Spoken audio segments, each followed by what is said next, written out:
sahabat GPIB dimanapun kita berada, kita bertemu dalam acara Morning Call bersama dengan saya Pendeta Nurmala Beruginting.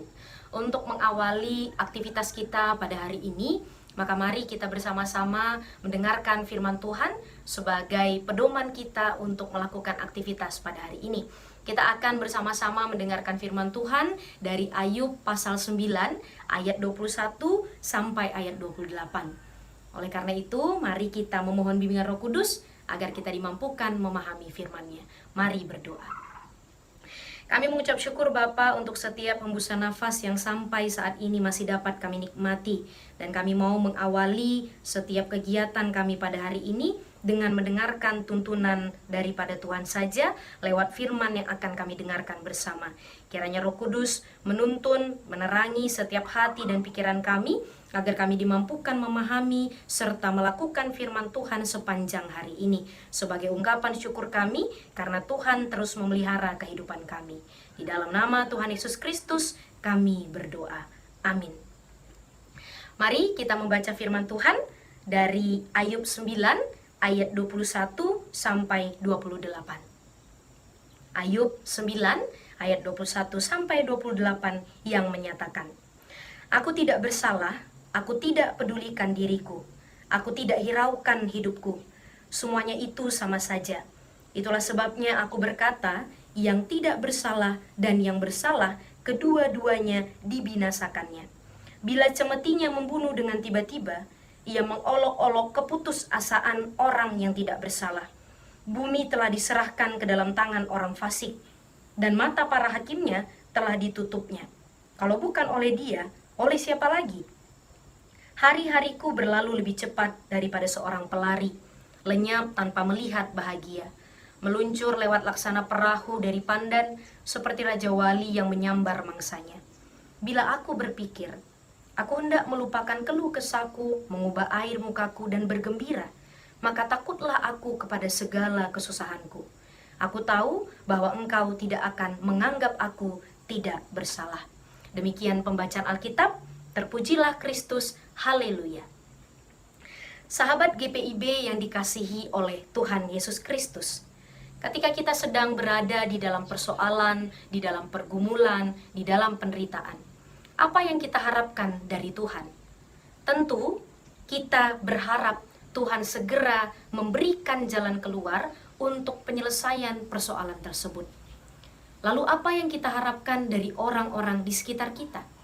Tentu kita berharap mereka dapat membantu kita dengan cara apapun. Ya, setidaknya kalau mereka tidak membantu, maka kita berharap mereka tidak menambah penderitaan itu dengan penghakiman atau mungkin kata-kata menghibur yang bersifat naif atau palsu. Hal yang sama juga sepertinya diinginkan oleh Ayub pada saat itu. Ayub 9 ayat 21 sampai 28 adalah jawaban Ayub kepada teman-temannya yang menyuruh Ayub untuk segera bertobat. Mereka menyuruh Ayub bertobat agar Allah memulihkan keadaan Ayub pada saat itu menjadi lebih baik. Nah, hal ini kenapa sampai menjadi pemikiran dan nasihat dari para sahabat Ayub? Karena dilatar belakangi oleh pemikiran sahabat-sahabat Ayub yang mengira bahwa segala bentuk penderitaan selalu dan hanya merupakan penghukuman dari Allah.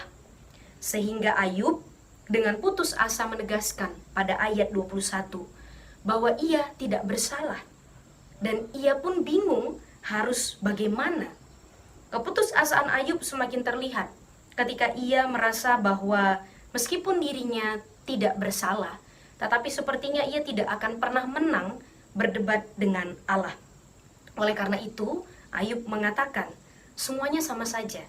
Yang bersalah atau tidak bersalah, itu akan dibinasakan oleh Tuhan. Nah, jawaban Ayub pada ayat 22 sampai 28 ini menegaskan kepada kita juga bahwa Allah bebas bertindak. Allah digambarkan tidak terikat pada pengertian manusia, dan apa yang Allah lakukan semuanya muncul dengan bebas dari kehendaknya dan sifatnya sendiri, tanpa pedoman, tanpa aturan yang mengikat yang harus disesuaikan oleh Allah. Allah bebas bertindak melakukan apapun. Dan kebebasan Allah inilah yang membuat Ayub merasa frustasi, putus asa, kehilangan arah. Bahkan Ayub mencela teman-temannya dan menuduh Allah atas penderitaan yang ia alami. Kitab Ayub mengajarkan kepada para pembaca dan kita semua tentunya untuk menyiapkan diri menerima kebebasan Allah di dalam kehidupan kita masing-masing. Tentunya tanpa kehilangan iman percaya kepadanya. Dan bagi kita yang mungkin berada dalam penderitaan, berada di titik terendah kita seperti Ayub pada saat ini, kita diingatkan bahwa dalam menerima kebebasan Allah, kita tidak harus selalu kuat dan tidak harus selalu bahagia. Tidak semua orang harus tahan terhadap penderitaan. Tuhan mengizinkan penderitaan bukan karena Tuhan membenci kita. Dan kita juga tidak harus selalu mengerti apa maksud Tuhan saat ini juga. Ayub menjalani penderitaannya tidak dengan sukacita.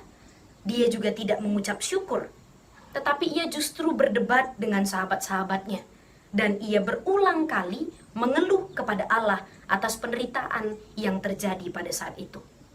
Namun Ayub membuktikan Tuhan selalu memberikan setiap orang, umat-umatnya, memberikan ruang bagi kita untuk mengutarakan dengan jujur, terbuka, dan terus terang atas apa yang kita rasakan kepada Tuhan.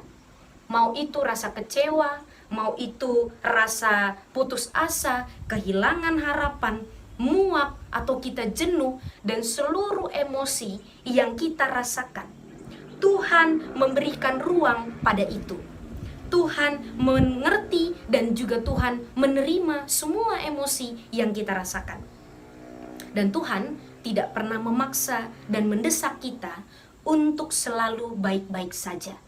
Tuhan tidak pernah meminta kita untuk terus berpura-pura bahagia dalam menerima segala rancangannya. Tetapi tentu akhir dari semua itu kita harus tetap setia kepada Tuhan. Kitab Ayub juga mengajarkan tentang pentingnya dukungan dari orang-orang sekitar. Ketika seseorang berada dalam penderitaan, maka berhati-hatilah untuk menyampaikan nasihat. Jangan sampai nasihat yang kita berikan justru menjadi suatu tekanan baru, penderitaan baru bagi orang yang mendengarkannya. Ketika orang lain berada di titik terendah dalam hidupnya, kita sebaiknya hadir sebagai orang yang menguatkan, bukan hadir dengan penghiburan-penghiburan yang menyakitkan. Apalagi terkesan menghakimi. Misalnya, orang datang berkeluh kesah atas penderitaannya. Lalu kita serta-merta mengatakan, kamu kurang berdoa, kamu kurang beriman, kamu kurang percaya kepada Tuhan. Atau penderitaan itu sebenarnya hukuman, jadi kamu harus segera bertobat. Pada dasarnya, kita tidak tahu maksud dan rancangan Tuhan dalam hidup setiap orang. Bahkan bagi diri kita sendiri. Orang yang hidup dalam kesuksesan, hidup dalam kekayaan dan sukacita, bukan berarti orang yang tidak melakukan dosa atau tidak melakukan kesalahan.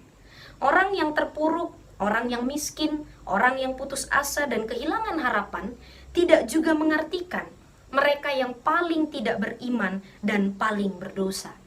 Sukacita dan penderitaan tidak serta-merta mendefinisikan iman seseorang.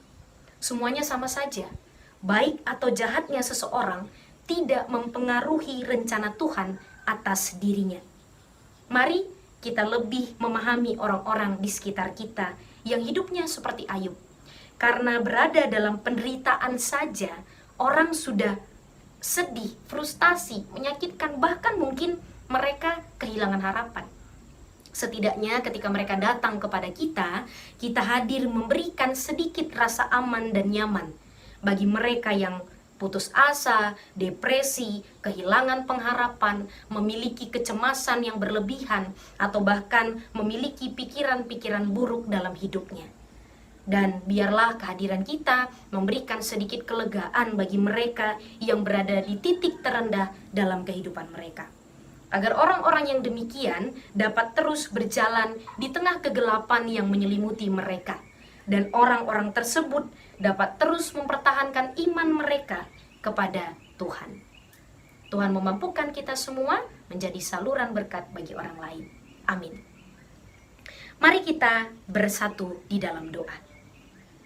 Bapa yang baik, terima kasih karena Engkau terus memberikan ruang bagi kami semua untuk menyuarakan isi hati kami dengan jujur kepadamu. Kiranya ketidakmampuan kami memahami maksud Tuhan membuat kami terus berserah kepada Tuhan saja. Kiranya Tuhan menguatkan dan menuntun kami atas segala musim dalam hidup kami, terkhusus pada hari ini dalam menjalani aktivitas kami masing-masing, agar kami dapat hidup seturut dengan kehendak Tuhan. Pakailah kami semua Bapa sebagai umat-Mu dimanapun kami berada, agar kehadiran kami dapat menjadi sarana Tuhan menyatakan cinta dan kasih bagi orang-orang di sekitar kami yang menderita. Kami mau serahkan kehidupan kami hari ini di dalam tangan pengasihan Tuhan saja. Kiranya Engkau terus menyertai kami dari sekarang sampai selama-lamanya. Amin.